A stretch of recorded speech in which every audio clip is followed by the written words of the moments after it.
Hello. Hello, ওই যে ভাই অমুক দিন ফোন দিলাম, তমুক লাল নীল বেস্ট পারফর্মিং জিপিইউটা নিবো বলছিলাম যে। আ তমুক লাল নীল জিপিইউ মার্কেটে একটু শর্ট। আপনি রঙ্গিন অমুক নেন, দামে কম মানেও ভালো আছে। না, আমার আসলে ওইটাই লাগবে। আ সমস্যা নাই। বাজারে একটা যদি আসে ওইটাই আমার কাছে আসবে, বুঝছেন? তো আপনি চাইলে আমার কাছে কিছু টাকা দিয়ে বুক দিতে পারেন।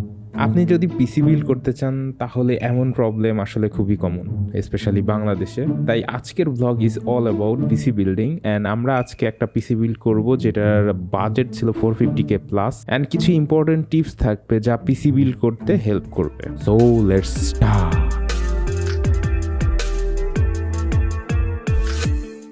আমরা পৌঁছে গেলাম মিরপুর থেকে আইডিবি ভবনে। যদিও আমরা এর মধ্যে একদিন করছিলাম, রবিবার চলে গেছে আইডিবি ভবন, যদিও রবিবার বন্ধ থাকে। অ্যান্ড এখানে পৌঁছে যাওয়ার পর আমরা চলে গেলাম আমাদের পরিচিত একটা পিসি বিল্ডারের কাছে এবং ওখান থেকেই শুরু হয়ে গেল পিসি বিল্ডিং।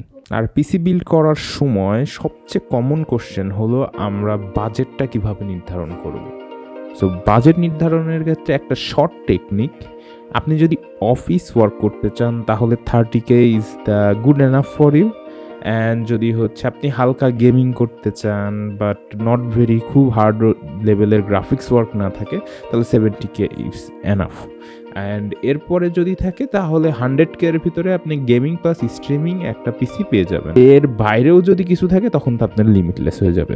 আর বাজেট হয়ে যাওয়ার পরপরই আপনার সব কিছুর মধ্যে একটা ইম্পর্টেন্ট পার্ট হচ্ছে বোটলনেক। আপনার সিপিইউ এবং জিপিইউ থেকে সব কিছু এমনভাবে সিলেক্ট করতে হবে যাতে বোটলনেক না হয়। সো বোটলনেকটা কি?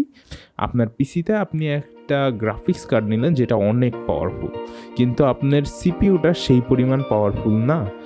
এখন এই যে আপনার জিপিইউ পারফরমেন্সটা যে দিচ্ছে আপনার পিসিতে, সেটা সিপিইউ রেন্ডার করে প্রসেস করে আপনাকে দিতে পারতেছেন। সো তার পারফরমেন্স, দুইজনের পারফরমেন্স মিলে ক্যাপস ডাউন করে যাচ্ছে একটা নির্দিষ্ট লিমিট পর্যন্ত, কিন্তু আপনি জিপিইউতে ঠিকই অনেক টাকা পরিমাণ বাজেট দিয়ে ফেলছেন। সো সেই অতিরিক্ত টাকাটা আপনার জন্য লস প্রজেক্ট। সো এইটাই হচ্ছে বটলনেক। আমরা এই 450K বাজেটের জন্য আসলে কোনো রকম লিমিট ছিল না, আমাদের যত রকম প্রয়োজন সব মেটানোর জন্য আমরা সব কিছু নিয়েছি। এই জন্য বেস্ট ট্রেসিং থেকে শুরু করে বেস্ট র্যাম, এই র্যামটাও বাংলাদেশে পাওয়া যায় না, 3600 মেগাহার্টসের 16GB যে স্টিক, এটা বাংলাদেশে নাই।